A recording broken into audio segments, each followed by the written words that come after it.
sir. We could go around him to the north. Flea, you got the Zippo? Roger that.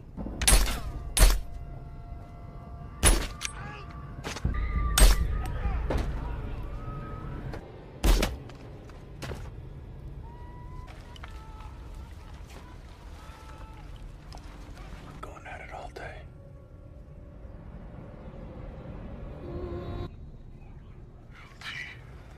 On site. Roger.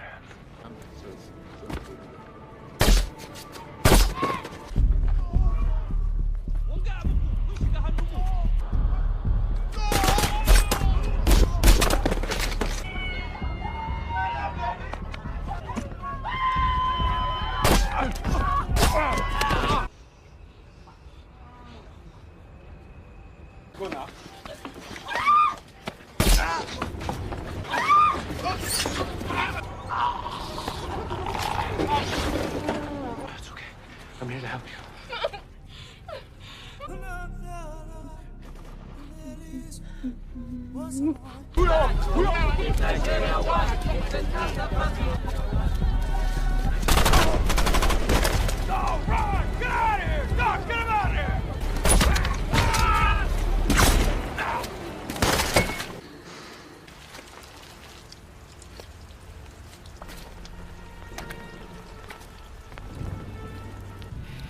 Boss, you want me to take a look at that?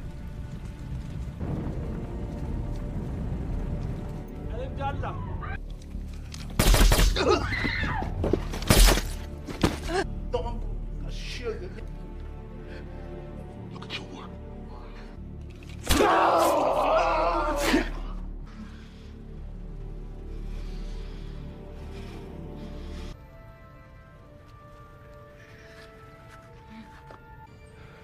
Baby's dead.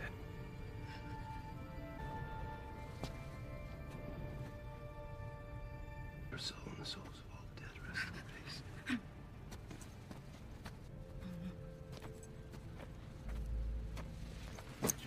They cut off the breasts of nursing mothers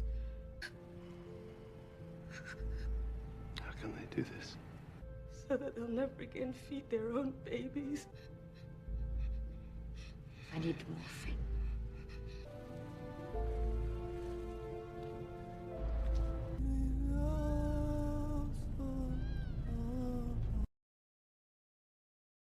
The beginning of the movie depicts the chaos in Nigeria resulting from prolonged tensions between ethnic groups eventually reaches climax. One ethnic group led by Mustafa Yakubu stages a coup against the duly elected president, Samuel Azuka. At that time, Nigeria had a population of 120 million, with over 250 ethnic groups in the country. This triggers ethnic wars, especially between the Fulani tribe in the north and the Igbo tribe in the south, leading to the deaths of thousands. Not only did Yakubu's forces overthrow the president, but they also engaged in ethnic cleansing of the Igbo tribe. As a result, the remaining Igbo people are forced to leave the city and seek refuge in a safer place. Consequently, the United States government decides to evacuate all its citizens in Nigeria to a location offshore Africa. A reporter is seen broadcasting the latest news on the conflict in Nigeria. It is revealed that the entire family of President Samuel Azuka has been executed by rebel groups. I repeat, the entire presidential family has been assassinated. Lieutenant Waters Tim has just returned from Nigeria after successfully evacuating the U.S. Embassy. However, a new mission awaits them. Gentlemen, do appreciate you've been hopping out there, but we're gonna have to put you back in. Captain Bill orders them to return and evacuate Dr. Lena Kendricks, along with a priest and 2 nuns. The mission is scheduled to last no more than 3 days. Captain Bill informs them that at the evacuation site, there will be at least 5,000 Yakubu rebel forces, along with local militias going to villages to massacre the Igbo ethnic group. The evacuation mission begins, and Lieutenant Waters' team parachutes into the designated location.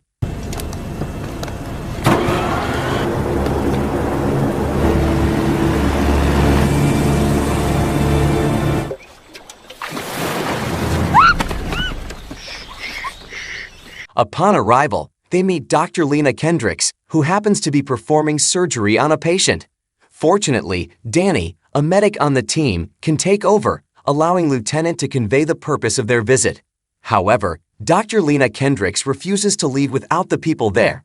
You could fly these people out in a half-hour's time, Lieutenant. Can't do that, man. Why not? Because my orders are very clear.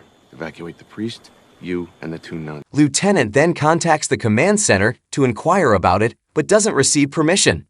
After considering the situation, Lieutenant eventually agrees to evacuate the residents there, with the condition that only those who can walk will join the convoy. They then prepare to leave. Helicopters for them too? Yes, ma'am. We can only take the people that can move under their own power. I understand. The priest and 2 nuns choose not to go, as they are not a top priority for the mission. Lieutenant doesn't object to this. The residents and Lieutenant's team begin walking toward LZ Alpha, the helicopter pickup point.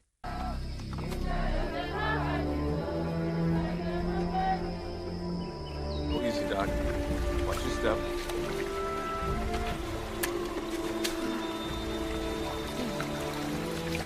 Night falls as they have covered a considerable distance, and some children need medical attention. Lieutenant decides to take a brief rest. Lieutenant. I heard you. Perimeter up. Ma'am, we gonna take Verity.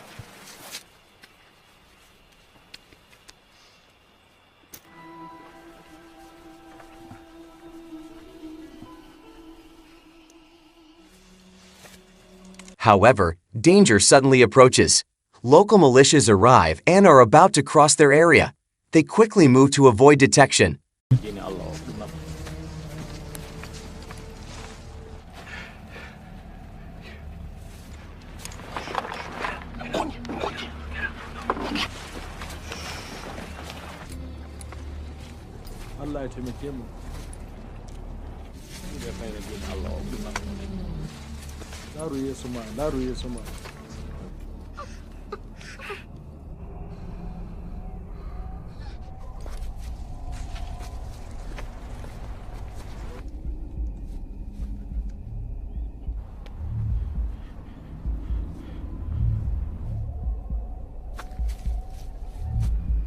Gaini? Gaini? It's okay to go. Put him here. LT, straggler. Danger close.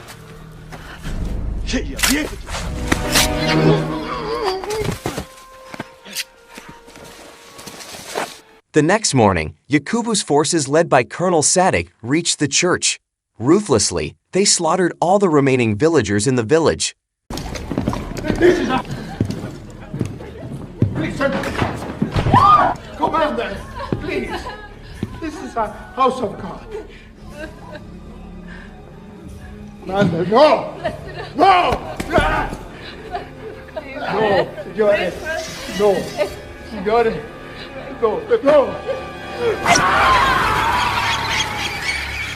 Meanwhile, Lieutenant's convoy had reached LZ Alpha. They signaled with yellow smoke to make their position visible to the pickup helicopter.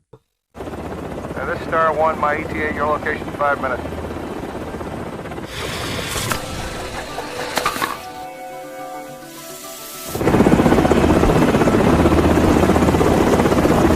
Damn it, let's go, we're late.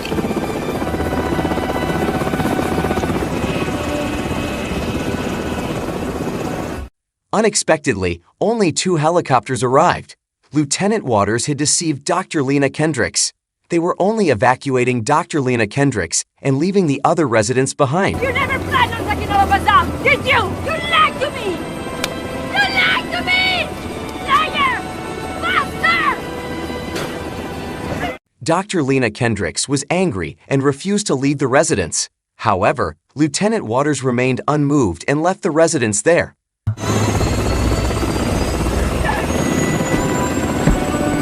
Let's go!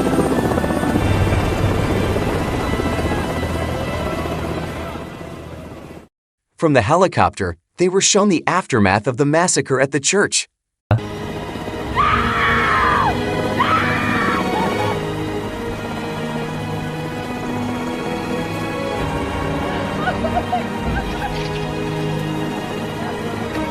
Seeing Dr. Lena Kendricks so devastated, Lieutenant Waters canceled the flight and returned to the pickup point.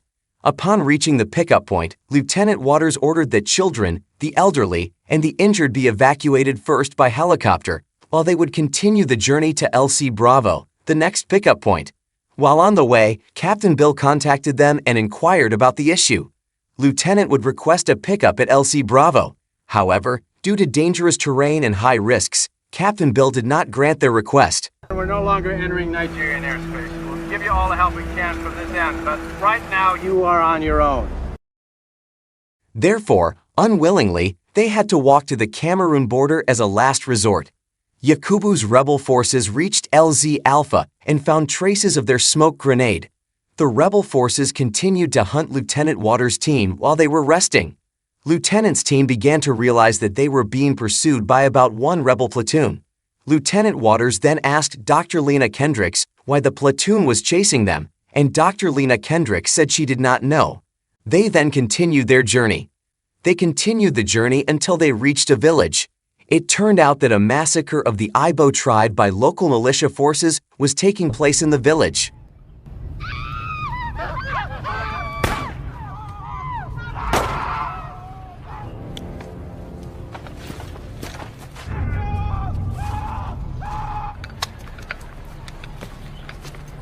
Give me the binoculars.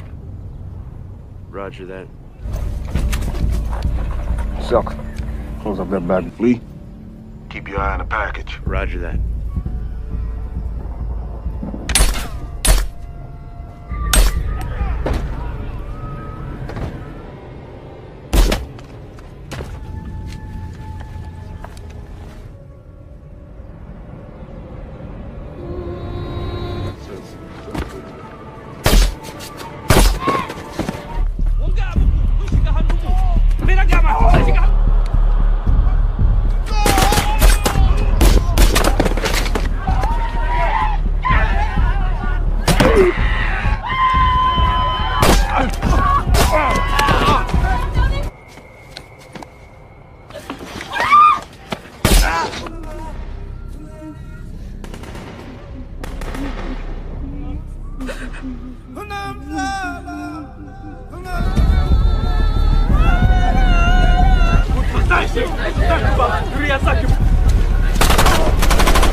Boss, let me take a look at that. Sure, you're happening. Look at your work.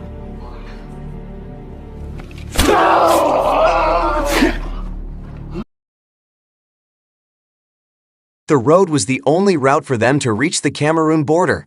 Unavoidably, they had to eliminate the local militia forces. After successfully clearing the local militia, they rested again at night. Dr. Lena Kendricks then offered to treat the wounds on Lieutenant's arm caused by the attack earlier that day. Morning arrived, and Slowensky informed Lieutenant that the rebels were getting closer, only about a 2-hour journey away. Their suspicions of a traitor among the residents grew. Lieutenant then interrogated the residents and asked Dr. Lena Kendricks, who among them had joined him 3 days ago. Dr. Lena Kendricks then pointed out 3 people among the residents, and one of them suddenly fled. Let's go. Step forward. These people. Step forward, you two. Right. LT! Indeed, upon inspection, he was found carrying the sought-after transmitter. He was forced to do so because his family had been taken hostage by the rebel forces. He was required to follow and report the whereabouts of Arthur Azuka and Naka, then force the residents to provide information. Lieutenant Waters threatened to kill someone if the residents did not speak. Don't fuck with me. 4. Please. Unable to bear it, a young man named Arthur Azuka stopped him and revealed that he was the only surviving son of the president and the head of the Ibo tribe. That's why the rebels were pursuing them after learning this fact. Lieutenant Waters then continued the journey. However, Red had to stay behind, placing C4 bombs in the area the rebels would pass.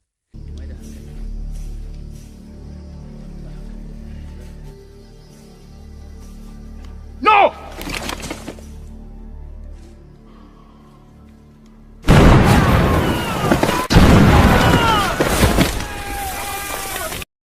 Seeing this, the rebels contacted their members near the Cameron border to intercept Lieutenant Waters' convoy from the front so that the rebel forces behind could catch up with Lieutenant Waters' team. Meanwhile, Captain Bill contacted Lieutenant Waters again. He wanted to confirm if the information about the former president's son, Arthur Azuka, being with them was true, and he urged Lieutenant Waters to abandon them as it would risk the relationship between the U.S. and the new Nigerian regime. However, Lieutenant firmly refused, and after that, Captain promised to try to provide air support as soon as possible. Lieutenant Waters would inquire about the team's decision, whether they would leave Arthur and the other residents or continue to bring them to the border. Let's get these people to safety. I can't leave them, sir. The majority of the team answered that they would try to protect the Ibo tribe residents. Meanwhile, rebel forces began to block them from the front. Black, who served as the scout, felt something was amiss. He ordered Lieutenant to stop their movement for a moment.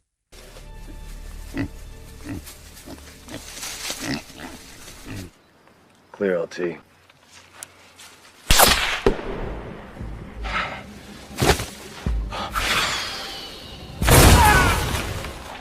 He's all right. We're on the shoulder. Clean hit, though. Sorry, sir. You caught me sleeping.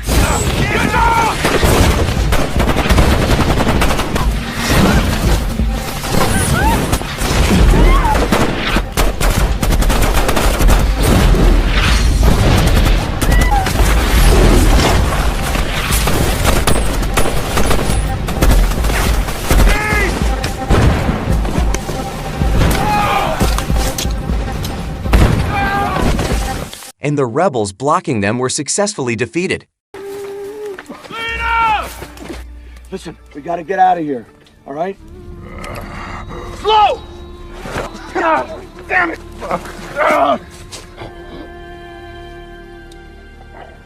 However, the rebels behind managed to approach them, and another fierce battle ensued. Lay down, cover fire for Red on my mark!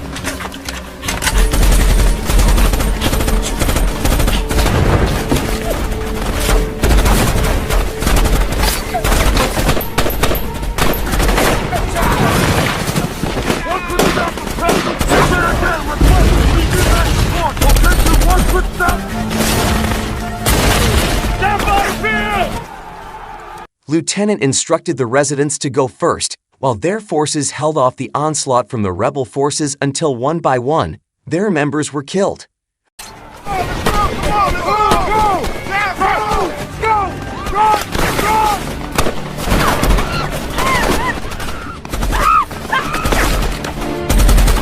Hold the line!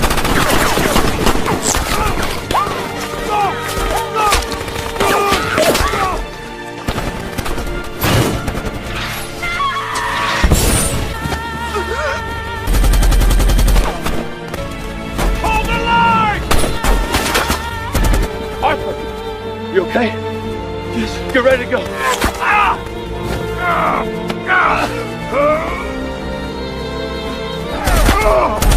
Fuck you!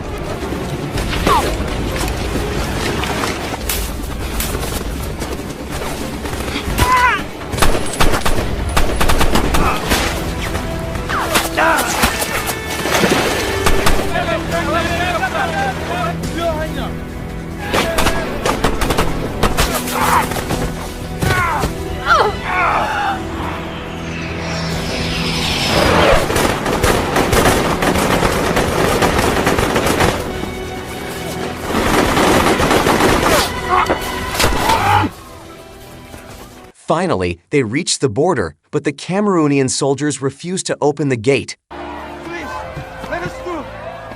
Please, coming in. Fuck. Upon hearing the call from the bomber plane, they signaled with smoke bombs. Lieutenant still allowed the plane to bombard the area, risking his life.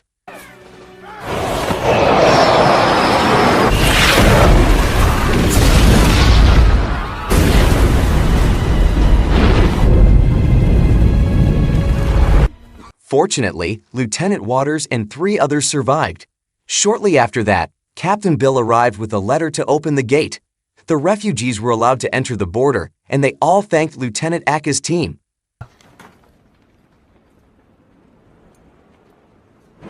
Welcome back, Lieutenant.